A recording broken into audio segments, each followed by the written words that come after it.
What's up, guys? My name is Jerry, and today's video is going to be on the New Orleans Pelicans, and we're going to be talking about what they don't tell you about this team, and we're going to jump right into the video.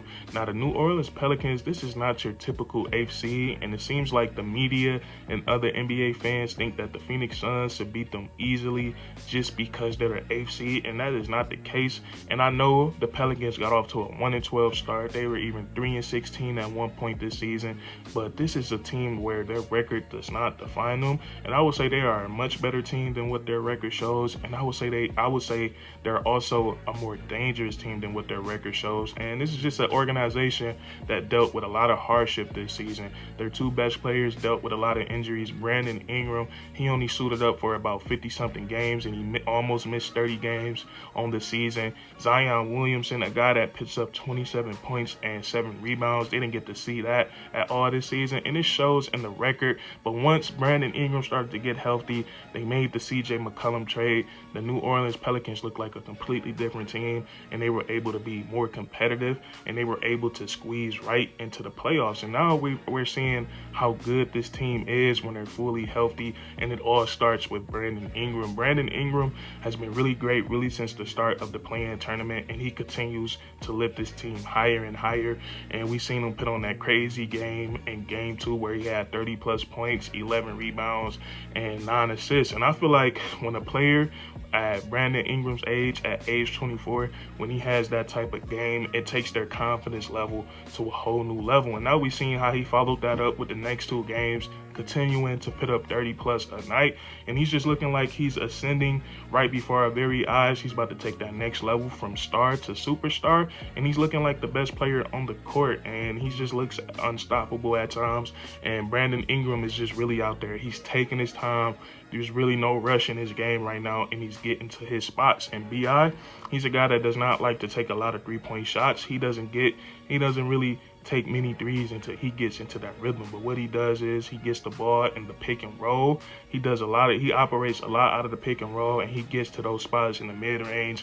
And once he gets up to that release point, it's damn near unstoppable, and there's no contesting it. And then also what we see the adjustment that he made from game 1, and this is a suggestion from Coach Willie Green. Willie Green told Brandon Ingram that even when you don't got the ball, he still wants him to be aggressive and put pressure on the defense. And now in this series, for these last 3 games, we see Brandon Ingram, even when he doesn't have the ball, he keeps moving. He's coming off screens, and he's relentlessly putting pressure on the defense. And this paying off for not just Brandon Ingram, but everybody else on that Pelicans offense, because now the Phoenix Suns have to account for him even when he don't have the ball. So the way that Brandon Ingram has been playing, scoring the ball at a very high clip and efficiently, facilitating for his teammates, and then also just very engaged on the defensive side of the ball.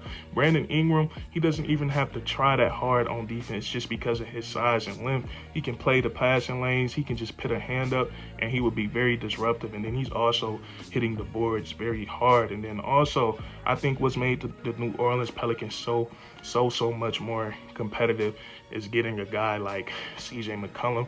And CJ McCollum, he just gives this team everything that they need. They needed a guy that can go out and get an easy bucket, create their own shot, and just create some offense from everybody else. And CJ McCollum, since he's come here, we used to seeing CJ McCollum play the 2, but he's been playing the 1 since he played for the New Orleans Pelicans, and he's looked really good at having the ball in his hands a lot more. He's putting up somewhere around 24 to 25 points, and he's been to the playoffs before, so he gives them that playoff experience that they need. He's a star veteran on the court and in the locker room, and he's just a great guy to have. But his game, he just gives the Pelicans what they need: 3-point shooting. CJ McCollum is a lights-out 3-point shooter. He's a lights-out isolation scorer. Him and Brandon Ingram, right now, they're like the highest scoring duo in the NBA right now. So I'm pretty sure when they're out there, they're feeling unstoppable, and they just play so well off of each other, and they play so similar. Just like Brandon Ingram like to get to that mid-range, so does CJ McCollum, and they're so smooth with it. But CJ McCollum, he's been really great for the Pelicans, and he's also a great facilitator in that pick and roll. He's been finding Valanciunas a lot. He's finding cutters like Herb Jones in transition, and he's just been really good for the Pelicans. And him also too. This is what you love. You gotta love about guys that give it their all in their playoffs. And like almost every game this series, CJ McCollum has had like 7 or 6+ rebounds. Last night he finished the game with 9 rebounds, and he just makes a little bit. He just leaving his fingerprints everywhere. And then also they have one of the most underrated players in the league, and Jonas Valanciunas, who continues to respond every time.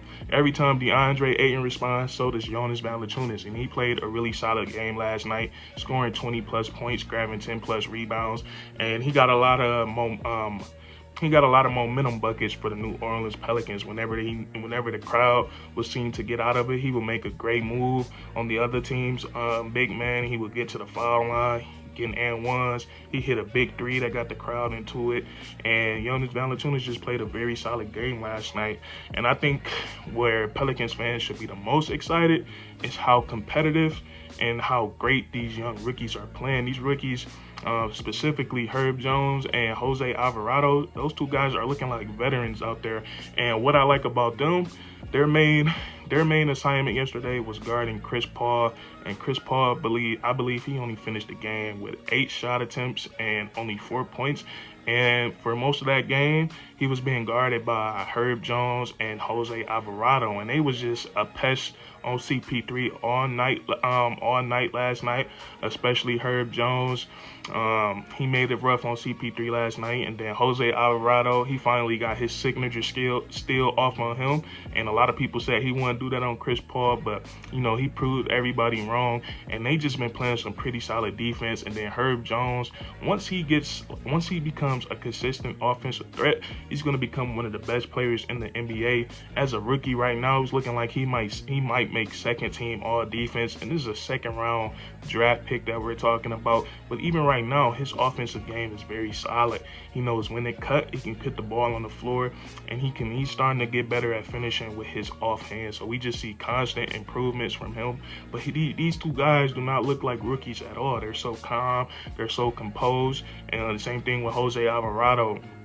Whenever he has the ball in his hand, he's continuously looking to make a play, but not in a bad way. He's not trying to force anything.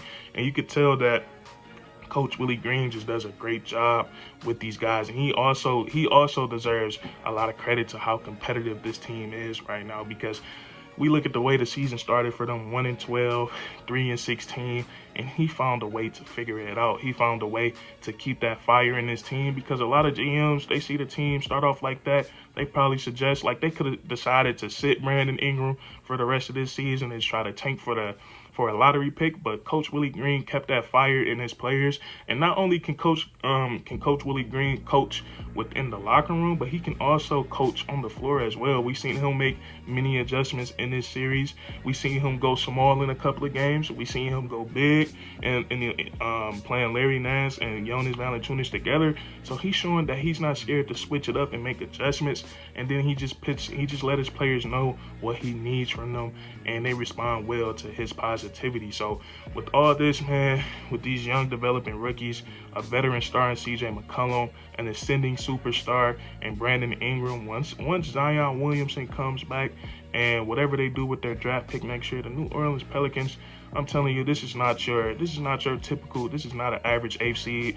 And this series, I could see this series going to 7 games, because this is a really good basketball team out there. And that's what I really want to touch on, man. And that's going to be it for this video. If you enjoyed, leave a like, comment down below if you agree or disagree, and then subscribe for more weekly content. We do this all the time, man. And that's curtains.